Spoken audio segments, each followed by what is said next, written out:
sound and everything Here we going. go. Let's Yep, see if it's working. looks like it is. 5, 4, 3, 2, 1. I'm John Miglash for the WDMA and the NMOA. And I've cut loose from the tyranny of running this every day at 10 o'clock in the morning. Yes, my impressions are down, but what's an impression anyway? So I've just given up on the whole baloney. And hopefully they'll be better. I hope so.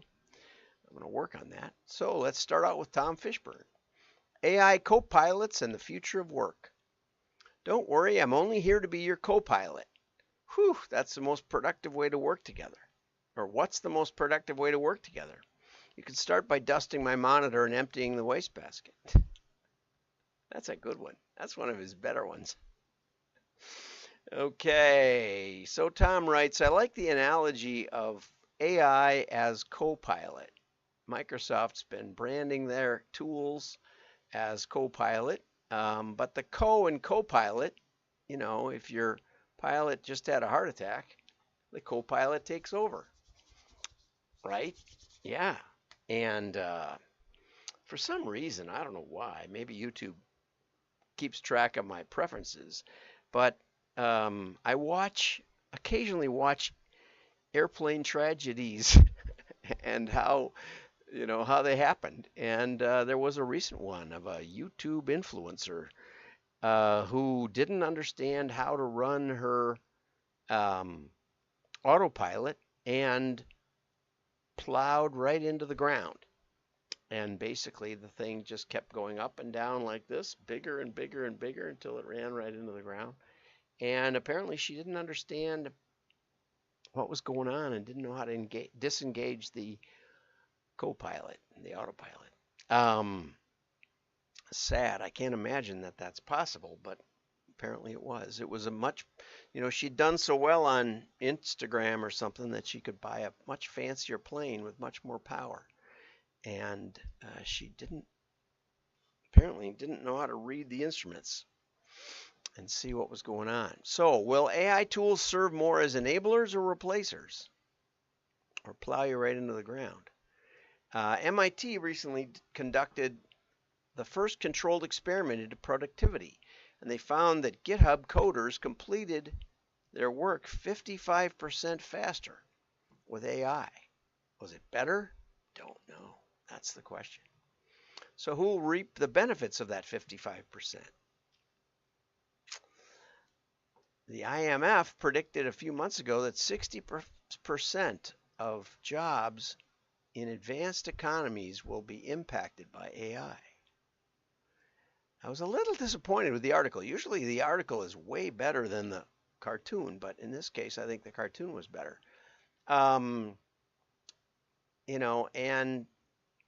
Tom just mentions a couple of these things. Brian Westover at PC Magazine said, in the long run, the centaur wins, which is a combination of the human and the animal.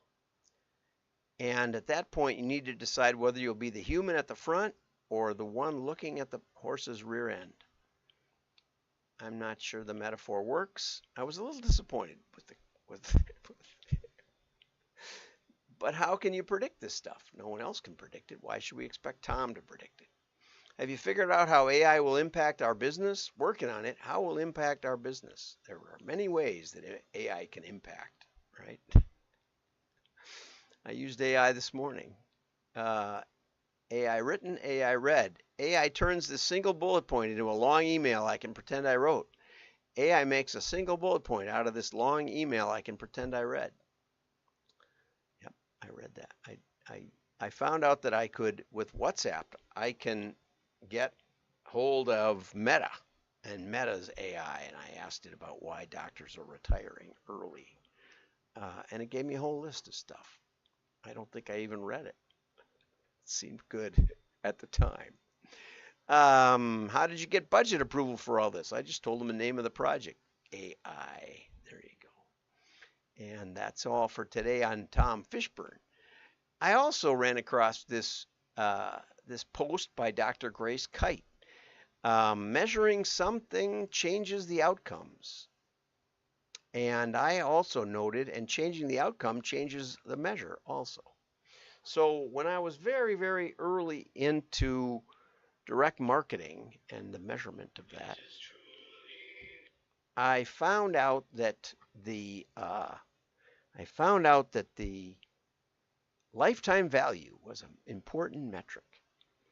And I started asking owners of companies if your average customer after 5 years has returned $100 worth of profit to you. Most people didn't really measure it that carefully, but let's just say, then what portion of that $100 are you willing to spend to acquire a customer? And the numbers varied, 25%, 30%, 50%, something like that. And the truth is that none of them trusted it. Why? Well, partly because even though you're measuring it quite carefully, let's suppose that they were, which I don't think that they were. I used to come in and do that analysis and find vastly different answers. But the problem is that the measurement over time changes and the outcome over time changes. So a good lifetime value was like a 4 or 5 year track record. You know, what were these customers that we acquired 5 years worth? But at the same time, what stayed the same after 5 years? Was the economic climate the same? Was the competitive climate the same? Was the acquisition method the same? No, none of it was the same. So why would you think that someone acquired today was going to be the same value as what you'd measured over the past 5 years? Another mentor told me that his 2-time buyers were worth 4 times more money than the 1-time buyers, most of which never came back. So he said, anything we can do to get a customer to buy a second time means they'll be worth 4 times more. I said, but when you originally measured it, had you been doing big incentives to get them to buy again? He said, no. I was just looking at the ones that had bought again versus the ones that didn't.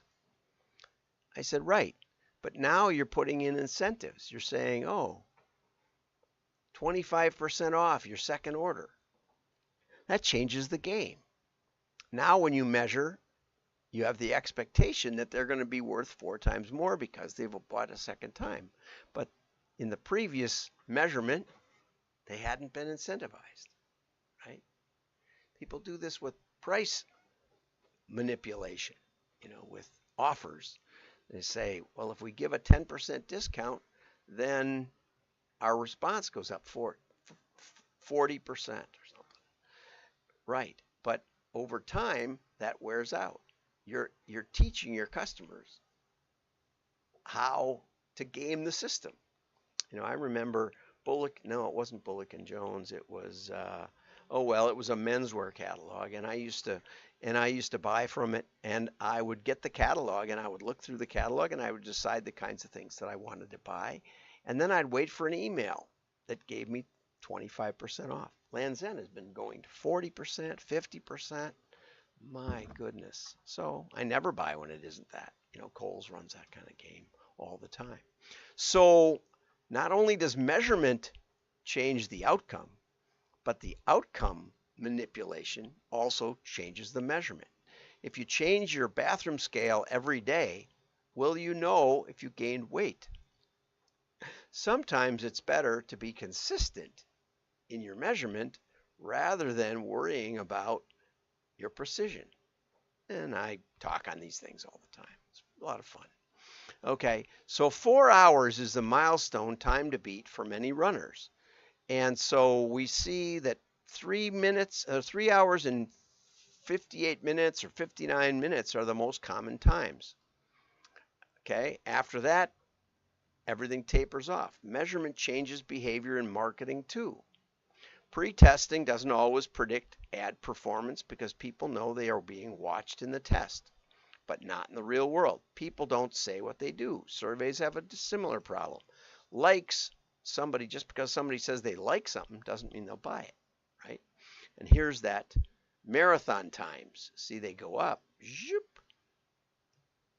before the 3-hour milestone, and they go up a lot at 3.5 hours. So if you can make it to that, and they go up also at 4 hours, and then they taper off dramatically, right? So people beat themselves up to make these milestones.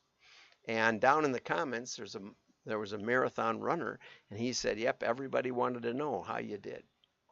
Did you beat 4 hours? Which is a milestone, right?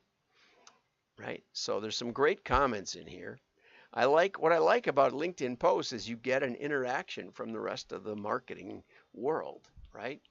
It speaks about the importance of measuring things right, measuring the right things. Yeah, because it will manipulate things. There's also pacing runners who have big signs up saying 3 hours.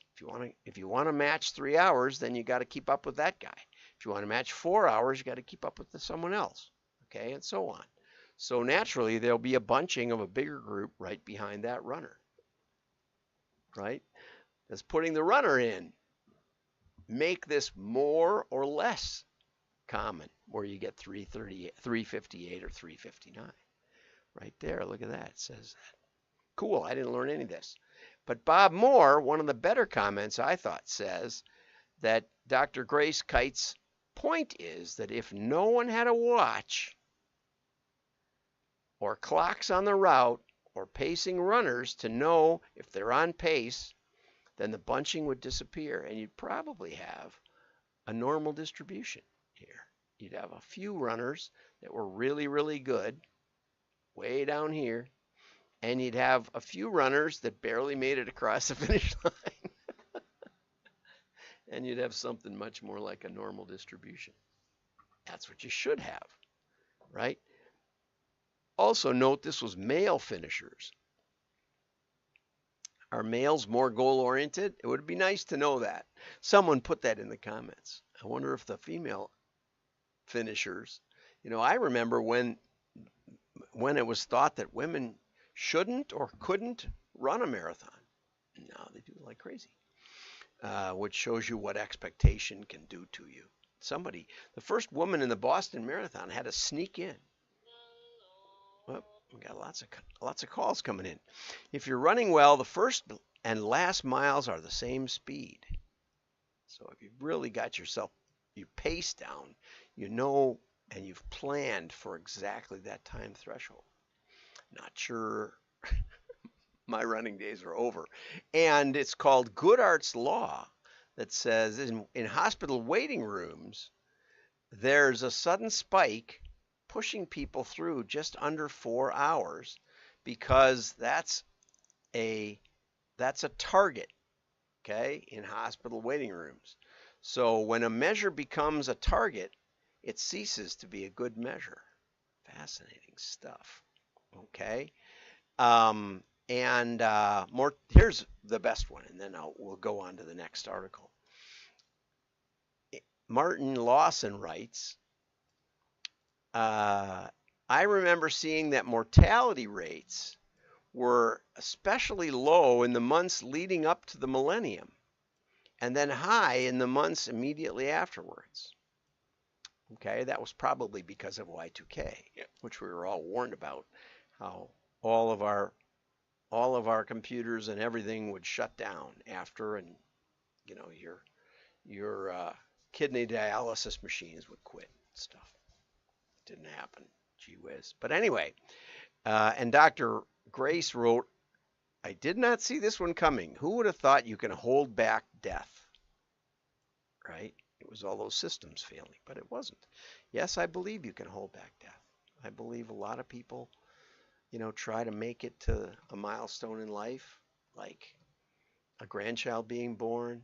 My good friend, pediatrician, delivered one of his grandchildren, delivered the baby, and died the next day. I think it was.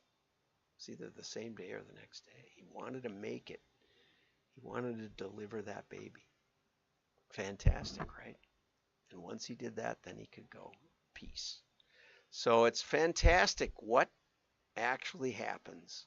This was another good one. Divorce rates peak at 39, 49, and 59. And as people reevaluate their lives before milestone birthdays.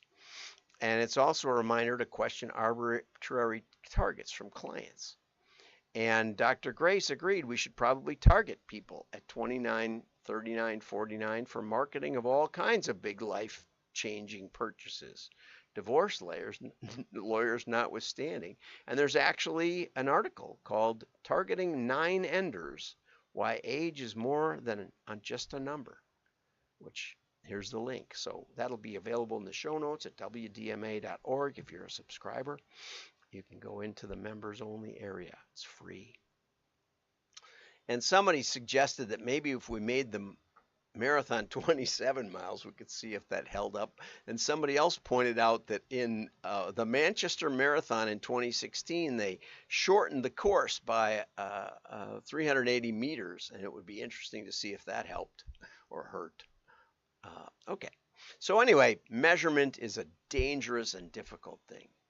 And we tend to think that measurement is the same as testing. And so I put up this survey. How do you define testing? Bob Stone agreed with me. I used to have coffee on the way home from Chicago. I'd stop off at Bob's house in Skokie, and we'd have coffee. I'd just drop in on him. It was fun. He seemed to like it. And I said, Bob, you know, your definition of direct marketing is measurement, is generating a measurable result. And I said, you know, first of all, measurable means you could measure, but you don't. Or if you're measuring, does that mean you're testing? And he said, John, you're so right. We were just too close to it. We couldn't imagine that someone would be able to measure and not test, right? It was just inconceivable because we worked so hard to measure, you know, to make a measurable result. Anyway, so here's 23 votes is one of my higher participation surveys, and 52%, just barely more than half, said testing is measuring the differential to a control. And those are the people that really, really know what they're talking about. If you just change something, do something differently, let's do this and then let's do that. No, time is not taken into account here. Trying new media options. A lot of people say, let's try direct mail. That is not testing. Different headlines and creative. You know, well, unless you do a careful A/B split, most of the time that's a convenience sample and you have no idea what's going on, right? So testing is important in two respects and different than just trying something. One respect is who's the population? How do we select that? You know, in classic direct mail, we do an A/B split. Every other mailer got A or B, okay? And so we get a homogeneous split. It's not as simple as that. You know, we used to do A/B splits within segments, so we were sure to get as many high quality names, you know, in our RFM or in our modeling segments. We would segment it first and then we would do the A/B split. Because if you just do A/B splits, you may have one side get many more of the good names and they can skew it dramatically. Okay, so one is, what's the population? Is it statistically significant? You know, are we just mailing 100 and saying, oh, now, you know, it's like flipping a coin. In the Ed Burnett seminar I took as a young direct mail guy, I was able to flip the coin 5 times. I don't even carry coins anymore. 5 times in a row and get heads. I was the only one in a room of at least 100, probably at least 200, that was able to do that. Of course, I practiced that in college while not studying for exams. But, you know, it worked itself out at 10. I was not able to get 10 heads in a row. You get nervous after a while. somebody, Mark Davis, chimed in, testing is establishing a starting point, your control, and then saying, I wonder how results would be improved if, that's the hypothesis, I wonder if, and then establishing measurements of success, that's execution of the experimental design, right? Not always raw response, sometimes cost to acquire other metrics. Trying, modifying content, modifying contact strategy, integrating channels, then measuring the results of all of the above. I would take issue with that, Mark. You don't want to measure all of the above. You really want to measure, you really, really, really want to measure one thing or everything, and it's really an art more than a science. Mark says Bob Stone was his hero. Sarah Fletcher chimed in, says it's interesting. Now that we have amazing access to great data, people aren't testing. I agree. Why guess when you can know? And I said, because guessing is much easier and more fun. And if you actually test, you may be dramatically shown wrong. No one wants to be shown wrong.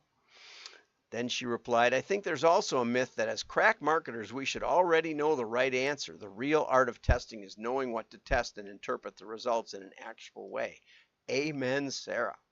And I replied, right. One large cataloger was told by his CFO, testing reduces corporate profits because one side wins and one side loses. Shouldn't we just mail 100% of the winner? Yes, but how do we know? Unless we set up a test. And that's a real CFO in one of the biggest catalogs in America. Okay, enough for now. Have a great day. Like and share. Your friends will know you're smart. Thanks for participating. Bye-bye.